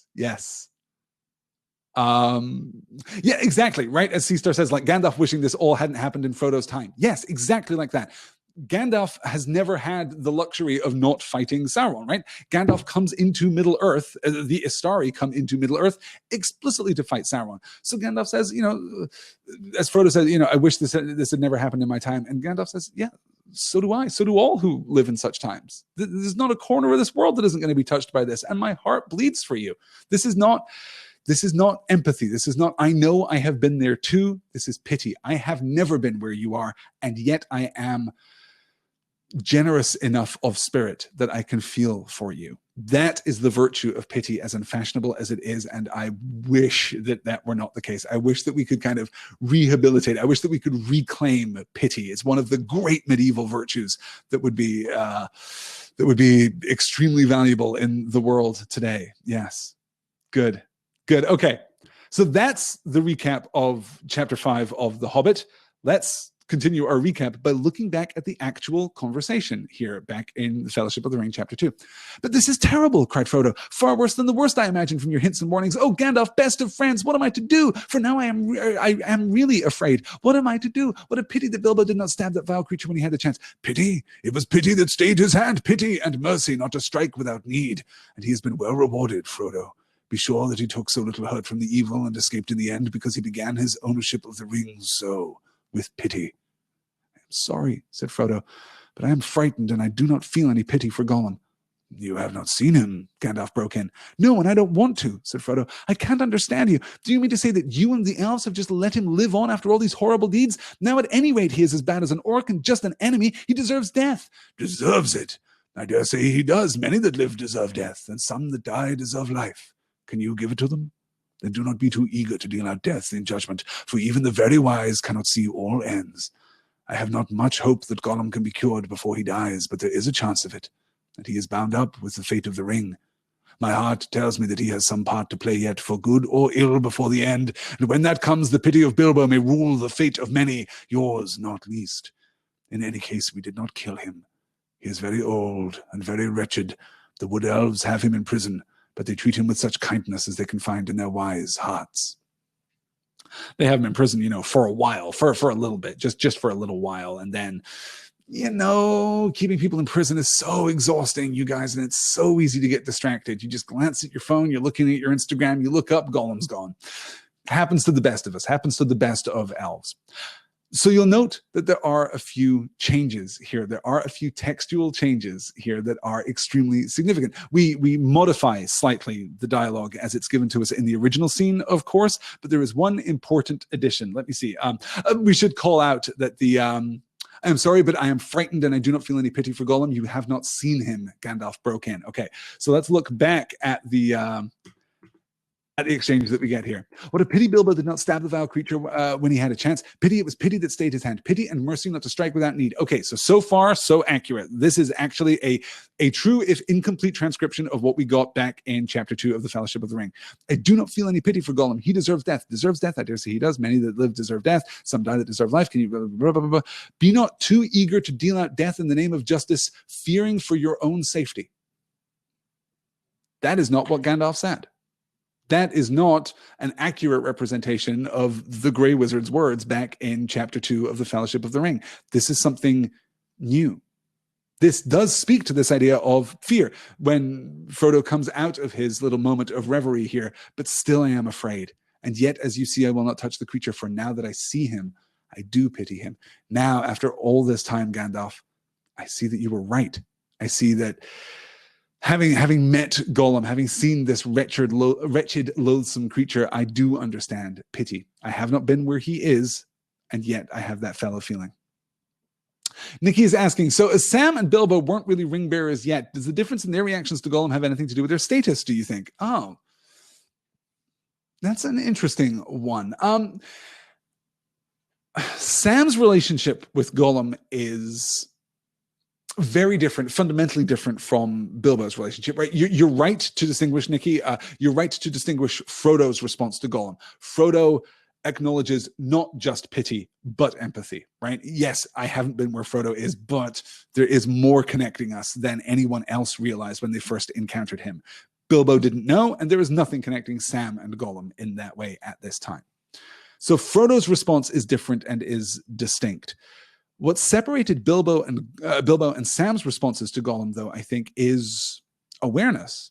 Bilbo didn't know about Gollum, but Sam has grown up hearing these stories. Sam knows all about the first version of Gollum, right? He knows all about the original draft of The Hobbit, where Gollum is just a weird little guy who lives underground and wants to play a riddle game and absolutely would never cheat at the riddle game and wants to give Bilbo his prize give Bilbo his magic ring of invisibility as the prize for winning the riddle game, right? The super harmless first version of Gollum, which is the story that Bilbo tells the dwarves after they escape from the Misty Mountains. Sam's grown up on that story, and now he's grown up on the real story. And he knows that Gollum is the one that led the Nazgul to the Shire. He's the one who gave up the secret of Baggins and Shire to the Dark Lord. That's part of the story that Gandalf is telling Frodo when Sam is listening in, remember? So we know that Sam knows this information, and presumably they've talked about it at least once on the road, particularly after Gollum shows up again and tracks them through Moria, down through the Dimril Dale, down around Lothlorien, down the length of the Anduin, all the way to Parth Galen. And now that they have separated, now that they have lost their company, now that they have lost their companionship with the other members of the Fellowship, now that they've gone on by themselves, Gollum is still here, this slimy, wretched, awful, creepy thing. And of course, Sam isn't just fighting for himself. Sam here is, in a sense, fulfilling the role of servant. But yes, I do think that there's a really interesting distinction there. Jenna says, I think pity comes inherently from a place of inequality. Like, I think the core tenets of pity can be adapted and applied to be fashionable nowadays. Like, there's definitely good stuff in there, but it's also not perfect and can't be directly applied to today's society. Jenna, I think that's an absolutely modern response to notions of pity, right? The pity presupposes an unequal society, right? Pity, like condescension, presupposes that we live in a preordained social hierarchy, right? Pity is unfashionable in part because pity, to modern eyes, I think, is to a certain extent anti-egalitarian, right? It implies that actually you and I are not the same. You and I are not, at a very fundamental level, the same. I am better than you or greater than you or different from you. And I don't necessarily think that is the case with pity. I think that pity has become associated with that kind of social hierarchy in exactly the same way as condescension has, but I don't think that is a necessary component of pity. Pity doesn't necessarily say, I am better than you, and thus, here I am extending my graciousness and my empathy toward you. That is not necessarily the case with pity. Pity just says, I have not been where you are. It's literally two people who have had the same life experiences. One locks their keys in the car, the other doesn't. There is still a space here for pity. But yes, I think you put your finger exactly on why it is that pity is so unpopular, why it is such an unfashionable virtue, and why it is basically advocated by, medievalists like the professor. Yes. Let me see. As I catch up with a very, very chatty Crowdcast chat here. Let me scroll all the way down and pick this up. Lily says, can't pity also come from a place of realizing you could be in the same situation where the circumstances reversed, or is that the same thing? Yeah, I mean, yes, right. To realize, to have the there but for the grace of God argument, right? To say that, oh, wow, if not for this very particular circumstance, I could be where you are, is to recognize I am not where you are, right? That we have not shared the same thing. I might have shared the same thing, but I didn't. So it's a different way of recognizing that fundamental dissimilarity there. Yes, I would say that's the distinction there between kind of a pity that is anchored in a possibility space rather than a pity that is anchored in like an observable differential between experiences. That's how I would interpret that. But again, that's my personal interpretation. And I have never been much of a medieval, theologian or medieval philosopher. Yes, good. Seastar says, on the other hand, there was something to recognizing when you haven't experienced something someone else has, e.g. some form of marginalization, yet seeking to help them.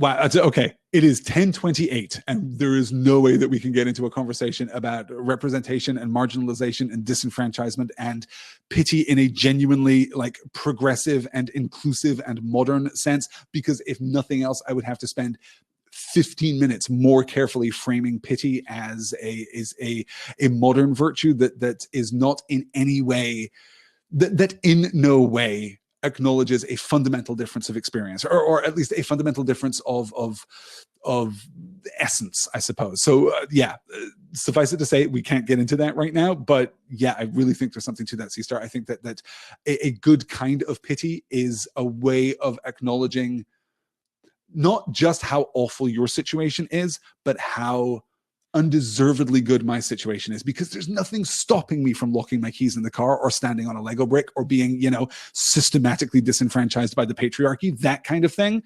But there is, I think, to the this was not a conversation I quite expected to have, so excuse me while I think on my feet here. There is an element to an informed, progressive, modern, just sense of pity, of, yes, absolutely acknowledging one's own good fortune and privilege. Yes. And also, I think then we get into discussions of privilege politics. Then we get into discussions of to what degree the possessor of privilege is actually morally obligated to share that platform, to share that space. And obviously that's something, if you've been listening to previous episodes when I've been talking about opening up the discourse around Professor Tolkien and around the discussion of Harry Potter too in the Dear Mr. Potter podcast, that is obviously something that I'm very passionate about and something that I believe to be fundamentally true and important. Yes. Good. Yeah. I do very much just want to kind of distinguish this idea that pity has anything to do with, pity does not say I am better than you. Condescension absolutely does say I am better than you, right? Which is why condescension is difficult, but for modern egalitarian audiences. But pity has nothing inherently, we've associated it with that kind of power differential, with that kind of dynamic, but it is not necessarily the case that to pity someone implies that you are better than that person or that you are greater than that person. This is one of the reasons that pity is unpopular. Okay, we've got to keep pushing on here, you guys. This is an absolutely fascinating conversation, and I obviously would have this conversation for hours. But yes, we'll have lots more opportunity to talk about pity too as we move through the rest of book 4. So this is our point of conflict.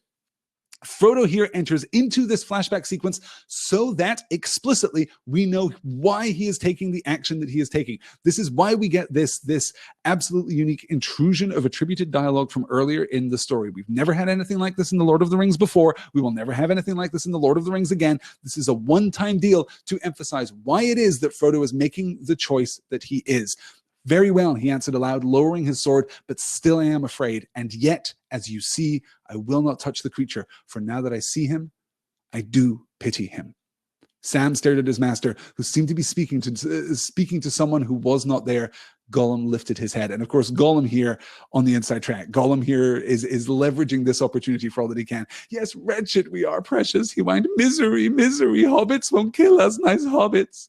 Just, yeah, look how pitiful I am. Please pity me, please. Yes. Okay. Let's move on here. That's our discussion. That's our big moment. Let me skip through the slides that we've already discussed then, The Hobbit chapter 5 and The Fellowship of the Ring chapter 2, and move on to an unexpected guide. This is our moment of eucatastrophe. This is when Frodo realizes that, or I guess has already realized, but this is when we discuss the possibility of Gollum leading Frodo and Sam ever onward. Frodo looked straight into Gollum's eyes, which flinched and twisted away. You know that, or you guess well enough, Sméagol, he said quietly and sternly. We're going to Mordor, of course, and you know the way there, I believe. Said Gollum, covering his ears with his hands as if such frankness and the open speaking of the names hurt him. We guessed, yes, we guessed, he whispered, that we didn't want them to go, did we? No, precious, not the nice hobbits. Ashes, ashes, and dust and thirst there is, and pits, pits, pits, and orcs, thousands of orcses. Nice hobbits mustn't go to those places. So you've been there, Frodo insisted, and you're being drawn back there, aren't you? Yes, yes, no, shrieked Gollum. Once, by accident it was, wasn't it, precious? Yes, by accident, but we won't go back. No, no. Then suddenly his voice and language changed, and he sobbed in his throat and spoke, but not to then. Leave me alone, Gollum. You hurt me. Oh, my poor hands, Gollum. I don't want to come back. I can't find it. I am tired. We can't find it. Gollum, no, nowhere. They're not awake. Dwarves, men, and elves, terrible elves with bright eyes. I can't find it. Ah. He got up and clenched his long hand into a bony, fleshless knot, shaking it toward the east. We won't, he cried. Not for you. Then he collapsed again. Gollum, he whimpered with his face to the ground. Don't look at us. Go away, go to sleep. He'll not go away or go to sleep at your command. Oh, sorry. It's Frodo, not Sam. He will not go away or go to sleep at your command, Sméagol, said Frodo. But if you really wish to be free of him again, then you must help me. And that, I fear, means finding us a path toward him.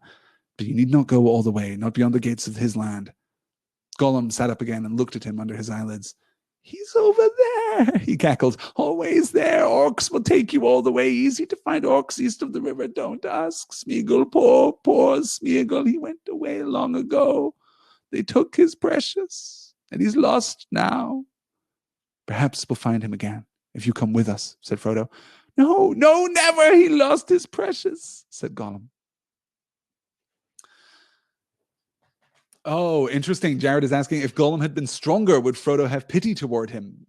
Presumably not, which Gollum seems to realize, of course, when he is playing into this, as Frodo declares that he has pity for Gollum. And Gollum says, yeah, no, I'm wretched. I know you wouldn't hurt me. I'm so pitiful. Look at me. Yes, absolutely. Yes, Brian calling out here, Gollum reads a lot like an addict in withdrawal here, so pathetic and pitiable. Jackie calls out Gollum and PTSD, Rayla Lynn making the same point there. And Seastar just saying, he went away long ago, sad emoji. And Seastar observing something very, very important. His first use of I. Yes, exactly that. Frodo leans into this, of course, by confronting him right at the beginning of this slide. We're talking about Frodo and Sam's ultimate destination. Gollum is kind of playing tricksy with them here. Frodo looked straight into Gollum's eyes, which flinched and twisted away. You know that, or you guess well enough, Sméagol, he said quietly and sternly. We are going to Mordor, of course, and you know the way there, I believe. Using his given name here is a moment of enormous power. And Gollum as distinct from Sméagol, I suppose, is twisting beneath Frodo's gaze here, covering his ears with his hands as if such frankness and the open speaking of the names hurt him. Yes, look at how his speech pattern is utterly fragmented, how it collapses into this kind of rhythmic punctuative. It's just sounds at this point. Ashes, ashes, and dust and thirst there is, and pits, pits, pits, and orcs, thousands of orcses. He's collapsing in on himself. So you've been there, Frodo insisted, and you're being drawn back there, aren't you? Yes, no, once by accident it wasn't it, precious? Yes, by accident, but we won't go back. No. And then we get the change. Then we get this moment of awareness, this moment of God, awful, yes, PTSD-like lucidity here. Leave me alone, Gollum. You hurt me. Oh, my poor hands, Gollum. I don't want to come back. I can't find it. I am tired. We can't find it. Gollum, no, nowhere. They're always awake. Dwarves and men and elves, terrible elves with bright eyes. I can't find it. What is it that Gollum is referring to here? I mean, it obviously is the ring. I think we can be pretty confident about that. But the broader context here, what is it that Gollum is saying? Well, Gollum has been tortured and he has been sent forth into the world to find the ring, to find the precious, and to bring it back to Sauron. Leave me alone, Gollum. You hurt me. Oh, my poor hands. And we'll notice here too, I called out the distinction between precious lowercase p and precious uppercase p. Very important. The distinction between we and I is absolutely crucial. The distinction between Sméagol as a name and Gollum as a name is very, very important. And the distinction between Gollum as a name and Gollum italicized as the onomatopoeic sound that Gollum makes. This is why he has this name, this Gollum in the back of his throat, right? This is important. We need to pay very close attention to that. Leave me alone, Gollum. You hurt me. Oh, my poor hands, Gollum. I don't want to come back.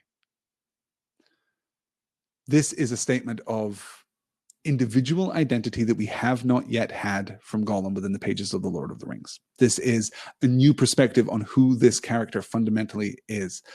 And he tries to persuade Frodo here at the end that he doesn't want to return to Mordor, that he doesn't want to go back. And he collapses, shaking his fist at the east. We won't, not for you. Don't look at us. Go away, go to sleep. Tying back to this idea, they're always awake, right? Gollum has gone out into the world and he can't find the ring because everyone is awake, and not just awake in the sense that they are not sleeping, but awake in the sense that they are roused. They are woken to him now.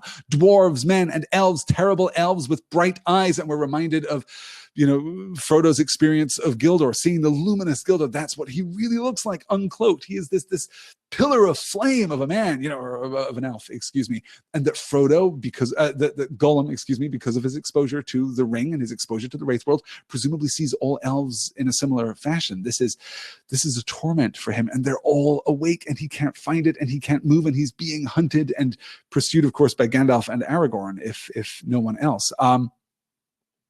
And then, yes, don't look at us, go away, go to sleep. He just wants the eye to close.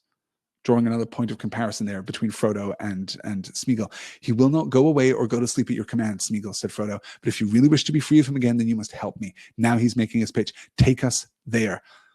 But you need not go all the way, not beyond the gates of his land. Frodo still extending kindness here, and Gollum sat up and looked at him under his eyelids. He's over there, he cackled, always there. Like, you know where he is, my dude. Like, he's right over the giant tower with the eye and the sense of him and the awfulness and the shadow of him. You know where he is. What are you saying? Why do you need me to lead you there? He's right there. And orcs could definitely take you to Barad-dûr, by the way. If that's where you want to go, orcs are your guys. Just wander out onto the battle plane. Just wander out over Dagorlad and have the orcs take you there. I'm sure they'll be willing to oblige you. You don't need me. Don't ask Sméagol. Poor Sméagol. He went away long ago. They took his precious, and he's lost now. He went away long ago. A recognition here that what Gollum was has been taken. He went away long ago. They took his precious, and he's lost now. Gollum making the connection there with the loss of the ring. They took his precious. Bilbo took his precious. Baggins, we hates it forever, took his precious. Yeah, good. Yes, 500 years. Are we? Yes. Rayla Lynn says, I wonder how long it has been since he heard the name Sméagol. That's a really interesting question. Angela was answering that. 500 years since he got his birthday present. 500 years or thereabouts. He was still a part of his community after getting the ring. Remember, he was committing horrible crimes in his village until he was cast out by his grandmother, by all accounts. So yes, probably a very, very, very long time. Yes, good. All right. Let's wrap up here with our last slide because I have 15 minutes left, and this is a pretty long slide. So Frodo commands Sméagol. He binds him with the elven rope first, which doesn't work because the elven rope just burns Gollum and agonizes him. So instead, we have to come up with an alternate route for this alliance, this new, smaller fellowship to work. It hurts us, hissed Gollum. It freezes, it bites. Elves twisted it, curse them. Nasty, cruel hobbits. That's why we tries to escape. Of course it is precious. We guessed they were cruel hobbits. They visits elves, fierce elves with bright eyes. Take it off us. It hurts us. No, I will not take it off you, said Frodo. Not unless, he paused a moment in thought, not unless there is any promise you can make that I can trust.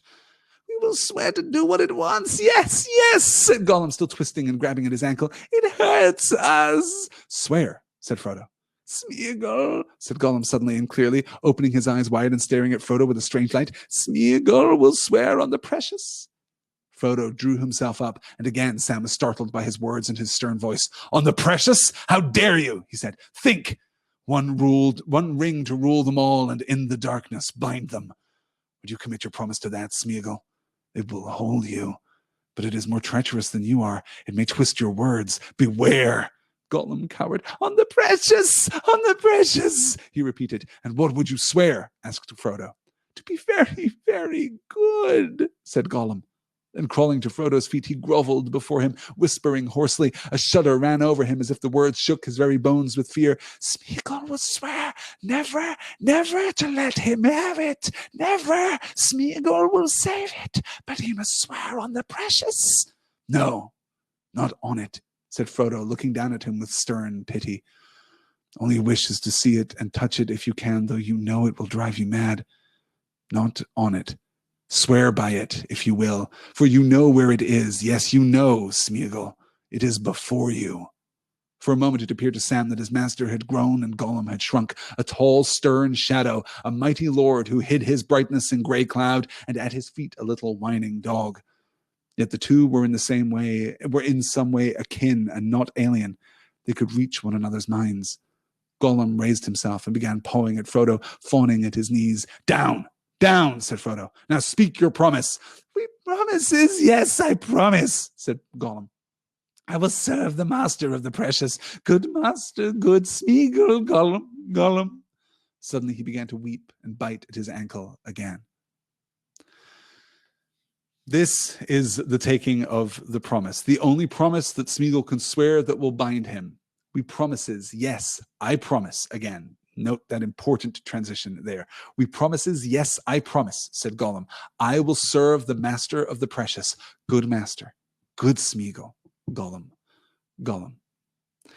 And even here, of course, as Sam observes, as Sam sees that his master has grown and Gollum has shrunk, a tall, stern shadow, a mighty lord who hid his brightness in grey cloud, and at his feet a little whining dog, yet the two were in some way akin and not alien. As Sam observes, there is a connection here between Frodo and Gollum. They are one and the same, or if not one and the same, they are at least on the same continuity of experience, the same continuum of experience, They are former ring bearer and current ring bearer, the one withered by long years of exposure to the corruptive influence of the ring, the other beginning that long diminution, that long dark journey. Yeah. Good. As Brian calls out, down, addressing him like a dog. Yes, exactly the dog that Sam saw. Angela pointing out Sam sees so clearly. Yes, doesn't he? Doesn't he, though? Yes. And Jenna asks, does anyone else just cringe whenever Frodo calls the ring the precious? Yes, that moment. Sméagol will swear on the precious. Frodo drew himself up. And again, Sam was startled by his words in his stern voice. On the precious? The capital P. How dare you, he said. Think, one ring to rule them all, and in the darkness bind them. Would you commit your promise to that, Sméagol? It will hold you, but it is more treacherous than you are. It may twist your words. Beware. This a moment of, again, pity or empathy here from Frodo, recognizing that swearing by the precious, swearing by the ring is not something that you do lightly, for it is corruptive. It is more treacherous than you are. It may twist your words, but this is the only thing that Gollum can swear on. On the precious, he repeated, just insisting this is what he must do. He must give his oath on the precious. And what would you swear, asked Frodo? To be very, very good. Well, nice try, Gollum. That's the Gollum part there. To be good, I'll be good. I'll be good. Don't you worry about it. And we'll see next week, in next week's reading, exactly how Gollum, as opposed to Sméagol, tries to rationalize that part of this entire discourse, how he tries to rationalize that part of his exchange with Frodo, to try to justify, another path of action, let's say. To be very, very good, said Gollum. Then crawling to Frodo's feet, he groveled before him, whispering hoarsely. A shudder ran over him as if the words shook his very bones with fear. And notice the transition here. Sméagol will swear never, never to let him have it. Never. Sméagol will save it, but he must swear on the precious. Better, more sincere. We're using Sméagol now and not Gollum. Like we're using, okay, we're moving in the right direction, but that's still not it. No, not on it, said Frodo. I understand what you're doing. I see through you, Gollum. I know that you just want to see the ring and touch the ring, but you don't need to, because you know where it is. You know who wields it. Yes, you know, Sméagol, it is before you. It's not, like not strictly, Frodo is before him. And again, we question at this point to what degree Gollum self-identifies with the ring. To what degree is the lowercase p precious and the uppercase p precious? To what degree are those two concepts in some sense interchangeable, right? To what degree is he the precious? To what degree now is Frodo the precious? You know where the ring is, Gollum. It is before you. Behold me, Frodo Baggins of the Shire, the precious. There seems to be a strong implication in that direction. And then we get the promise. We promises, yes, I promise I will serve the master of the precious. Good master, good Sméagol. Well, we'll see how that works out next week. Let's wrap up here as I run frantically out of time. Next session, Book 4, Chapter 2, The Passage of the Marshes. This is going to be this coming Thursday, January the 11th, 2018 at 3 p.m. Eastern. This is one of my 3 p.m. weeks. So both Dear Mr. Potter on Tuesday and They're Back Again on Thursday, taking place at 3 p.m. Eastern. Also, if you are at all interested in Star Wars, stay tuned for my thoughts on The Last Jedi in an upcoming story and Star Wars lecture. If you're new to story and Star Wars, that is not a live lecture in this format. That is something that I prepare and record and write and script a little more tightly because goodness knows I have a lot of things to say about The Last Jedi. You guys, that will be coming forth from Point North Media this week. We have just a couple of minutes. Okay. Let's take a couple questions here. A question from Ty. I tried to tweet you for this, but what might happen if an Ent got a hold of the One Ring? I saw this on Twitter, Ty, and gosh, spent some time thinking about it. Let me tell you, what would happen if an Ent got a hold of the One Ring? I do not think it would be terribly different from Sam or from Galadriel, ultimately. Sam without the humility that comes from being Sam Gamgee, basically. Let me cancel this slide so I can actually come back to you full screen here. Hello, everyone. It's been a pleasure to discuss The Lord of the Rings with you this evening. I think that we would see an absolute restoration of the wild forests of old, right? The one thing that I find very interesting about the thought of an Ent wielding the One Ring is that line that Treebeard says to Merry and Pippin, like the most famous Treebeard line that we get. I am not on anyone's side because no one is entirely on my side. And that is genuinely fascinating. Would Treebeard set himself up as a Lord of Middle-earth, a Dark Lord? No, I don't think so, because I don't think that Treebeard has any desire to dominate. That does not, or to rule, men and elves and dwarves and hobbits. I don't think Treebeard cares about ruling those races. I do not think things would work out very well for those races. I do not think that they would linger long in Middle-earth if Treebeard came into possession of the One Ring. Though at the same time, it is possible that Treebeard's lack of desire to rule, his lack of desire for power, would actually make him relatively immune to the influence of the One Ring. It is possible that Treebeard would put on the One Ring and turn invisible and think, that's completely useless to me. I don't need this thing. And then maybe even give it up because, as we'll see later in the story, certainly as we have a sense of already, thanks to Frodo and what Gandalf was saying back in Chapter 2, in the quote from Chapter 2 of the Fellowship of the Ring that we referenced in tonight's session, the fact that Bilbo began his career in pity, his career as ring-bearer in pity, meant that he was more resilient to the ring. There is a connection between the ring's desire for... No, let me be a little more careful with that, I suppose. There is a connection between the ring bearer's desire for power and the power of the ring, if that makes sense. And I'm not sure that Treebeard has a desire for power. What do you guys think here in the chat? Yeah, Angela's asking, would an Ent shrug it off like Tom Bombadil? I don't think quite like Tom Bombadil. I think that Tom Bombadil is a unique case here, but yes, it is possible there. Exactly, right? As C-Star says, as someone said in the Lord of the Rings Fanatics Plaza, the ring wouldn't make an Ent want cheeseburgers unless they already had a desire for a good cheeseburger, right? It plays on the desires that you already had. That's what it did with Boromir. It's what it did with Gollum. It's what it did with Bilbo. It's what it did with Galadriel. It's what it's done with every single person who has fallen under the influence of the ring, either directly, as in they were a ring bearer, or indirectly, they were just close to someone who was a ring bearer and really, really wanted the ring. Saruman too, of course. We've seen the influence of the ring always heighten and exaggerate those initial impulses. What is Treebeard's initial impulse? Who can say, really? I'm not entirely sure that it is a desire for power. I could see the argument, right? If you came to me and said, oh boy, the entire world would turn into a primordial forest. It would be Fangorn Forest and the Old Forest all over again. There'd be no open land at all. The forest would just rule from horizon to horizon. Possibly, I'm not sure that I can completely refute that argument, but I do think it's also possible to make the argument that Treebeard just wouldn't be that interested and would actually end up being very resilient to the ring. I don't know for sure, but it is fascinating. Yes.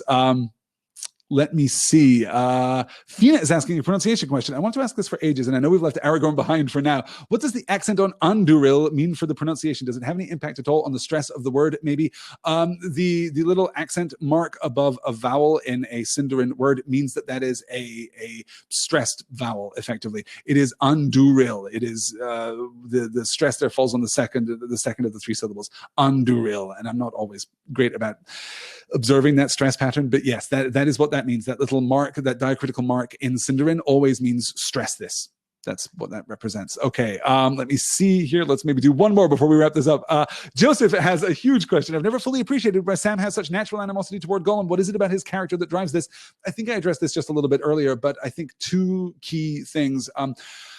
Gollum for Sam, in a way that he was not for Bilbo and is not for Frodo, is a storybook villain. Gollum is a monster that Bilbo overcame in his journey to the Lonely Mountain, and now he is worse than that because he is a monster that has emerged from storybooks. He is a monster that has sold out Baggins and the Shire to the Dark Lord of Barad-dûr. You know, he has endangered. The reason that Master Frodo has to undertake this perilous quest, in part from Sam's somewhat limited perspective, is because Gollum talked. He gave away his secret. He's a loathsome creature. And also I think that there's an argument that Sam recognizes the unnaturalness, the corruption of Gollum. He recognizes that Gollum is not a thing which ought to exist in the world. Gollum is not a part of the natural order, and Sam, being a gardener, being, you know, a simple hobbit, is very much about the natural order. There are right things in the world and there are wrong things in the world. And again, here we must distinguish elves, not supernatural. Elves, very, very natural within the vision of Tolkien's secondary creation here, which I think accounts for Sam's fascination with them. But yeah, and partly the influence of Bilbo's stories growing up, I'm sure, and partly his desire to serve Master Frodo. Gollum, because Frodo is a ring bearer, is a direct threat to Frodo specifically. And I think that it is entirely possible that Sam would be more open-hearted, more generous, more compassionate if Gollum was coming after him, or if Gollum were going after someone else. But the fact that it is Frodo that is the target of Gollum's malevolent desire here, I think does actually carry a bit of weight with Sam. That's certainly how I would interpret it. And then, of course, as we move through the rest of this book and we begin to see greater and greater parallels between Frodo and Gollum, I think there's an element of that too, that Sam begins to see the connection between Frodo and Gollum in a way that makes him profoundly uncomfortable about his master's ultimate fate and future. That is certainly how I would read that. Let me see here. Jenna is asking, did Professor Tolkien ever clarify why he did the order of books 3 and 4 the way they were? I feel like there's a compelling argument for doing the Frodo, Sam, Gollum storyline first and the story of the others second. I'd be interested in what you thought that compelling argument was, Jenna. I don't think I've ever really thought about why it is structured like this, except that